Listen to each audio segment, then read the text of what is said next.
Más de 2.300 mayores han participado hoy en la segunda Olimpiada de Mayores en Don Benito. Allí el presidente Monago ha destacado la alta participación en este encuentro que promueve el envejecimiento activo a través de la actividad física. De esta forma se previenen situaciones de dependencia y se mejora su calidad de vida. Monago ha explicado que se está trabajando para mejorar el sistema de dependencia. Por ello, se ha incrementado un 4% más el presupuesto del SEPAD para 2015, superando los 290 millones de euros. El presidente ha agradecido a los mayores su dedicación a Extremadura.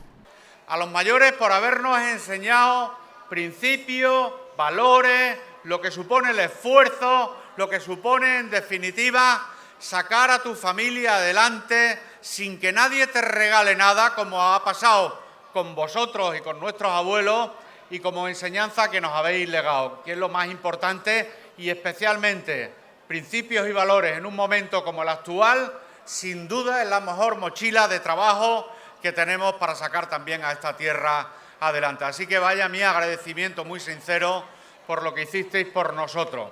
Este tipo de iniciativas persigue mejorar la salud física de las personas mayores al tiempo que les propone una actividad diferente para que puedan disfrutar de su tiempo libre y conocer a personas de toda la región.